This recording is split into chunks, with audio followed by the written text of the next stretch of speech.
Et en attendant de brancher Margot, je vous propose de découvrir les images du prochain film rétro-futuriste à l'esthétique steampunk Le Royaume à vapeur qui sortira l'année prochaine, suivi d'une interview de son réalisateur Benoît Grémard. Ha ha ha, très drôle pour un automate. T'as fait l'école du cirque avant d'être programmé régisseur démo? Non, et toi? T'as avalé un clown?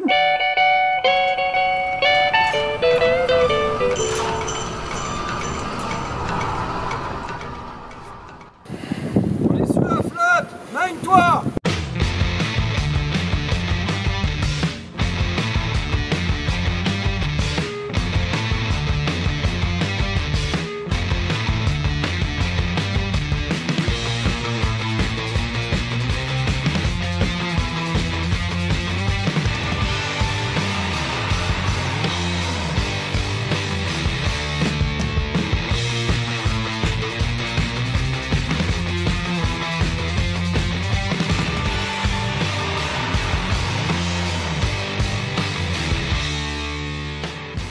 Oui bonjour, le projet du Royaume à vapeur raconte l'histoire d'un monstre marin qui terroriserait un petit village breton en 1174 et pour lequel la préfecture envoie un de ses inspecteurs enquêter sur place pour résoudre ce mystère. Ce que j'ai voulu faire avec le Royaume à vapeur, c'est d'une part rendre hommage à Jules Verne et à son œuvre, ensuite m'attaquer au style steampunk après avoir fait le cyberpunk il y a quelques années, et enfin permettre aux spectateurs de plonger dans un nouvel univers. Bonjour Benoît, bienvenue à The New Christmas Show et merci encore pour cette première intervention. Quelles ont été vos inspirations et comment êtes-vous venu à ce style du rétrofuturisme qu'est le steampunk? Je suis venu au steampunk en ayant fait plusieurs recherches sur le style bien particulier pour pouvoir comprendre comment est-ce qu'il fonctionne, comment le représenter et ce qui le caractérise. Avec pas mal de lectures au niveau par exemple de la Bible steampunk ou encore tout le steampunk d'Étienne Barrier qui sont pour séduire une bonne référence ou du moins une bonne introduction pour entrer dans la matière, mais ça a été aussi beaucoup de lectures de Jules Verne que j'ai fait plus jeune et pour lesquelles j'avais notamment envie de rendre hommage et de retrouver ce parfum du 19e siècle, mais également et aussi beaucoup de discussions avec les membres d'associations steampunk du Grand Ouest telles que la Brest Steampunk Society, Pondis Steam ou encore les vaporistes nantais.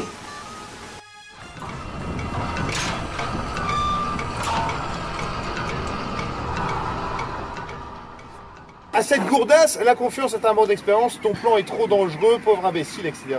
Toi, ne l'insulte pas, tu fais le fer à bras, espèce de lâche.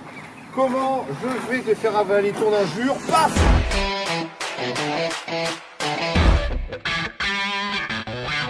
À ce stade de la production, où en êtes-vous au niveau du tournage et à quand une sortie dans les salles? Alors j'ai commencé à les tourner à partir du 24 octobre jusqu'au 28 octobre. Généralement, on s'organise, on couple, on rassemble en fait les scènes de tournage en fonction des lieux. Donc dans l'histoire en fait, on revient sur les lieux, donc on tourne toujours de manière anachronique. Là, ce qui s'est passé, c'est que je voulais commencer le film en étant le plus près possible en fait de la chronologie de l'histoire. Pourquoi? Parce que il y a aussi au niveau des vêtements des personnages une modification éventuelle. En fait, ils se dégradent, ils se salissent en fait au fur et à mesure qu'ils plongent dans l'intrigue. Donc ça m'obligeait à essayer de respecter le plus possible l'ordre chronologique du film. Ce qui fait qu'on a commencé par une grosse scène de baston sous la pluie. Alors ça tombait bien parce qu'il a plu en fait à ce moment-là. Et je voulais faire une référence au Pacte des loups avec la scène d'introduction, c'était exactement pareil. Et ensuite, on a enchaîné, en fait, comme on concentre les lieux de tournage sur les mêmes lieux, parfois, en fait, vous avez une scène de début, une scène de milieu du film qui s'intercalent. Après, l'idée, c'est de faire le lien avec les personnages, les acteurs, on les brief, on leur rappelle, on leur explique ce qui s'est passé au niveau de l'intrigue pour voir comment est-ce qu'évolue leur personnage. Alors, on a une date de principe qui a été en fait négociée avec le cinéma de Vannes pour sortir le film et le projeter en fait en public le vendredi 1er octobre 2021. Qui sont les acteurs et les artistes qui gravitent autour du projet? Avaient-ils connaissance du steampunk lorsque vous les avez auditionnés? Carrément pas, la plupart des membres de l'équipe de tournage ne connaissaient pas forcément les spécificités du steampunk, mais c'est aussi l'objectif de ce projet de leur faire découvrir ce courant artistique assez particulier. On a sur ce projet 14 acteurs, une dizaine de figurants et également une trentaine de techniciens qui vont justement essayer de créer, de reconstituer, de constituer cet univers pour le rendre accessible au plus grand nombre. C'est véritablement l'objectif de ce projet.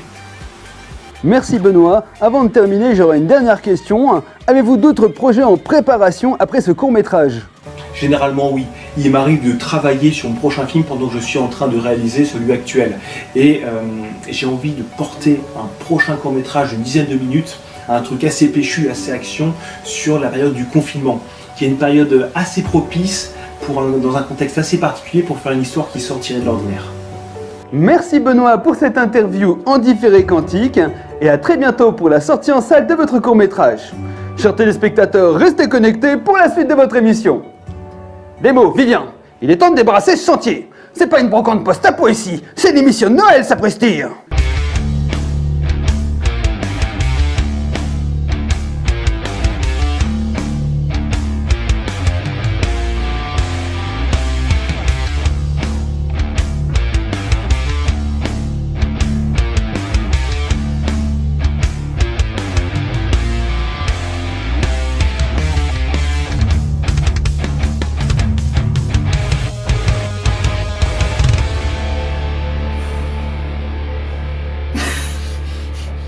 Mais pourquoi? Mais pourquoi? On coupe.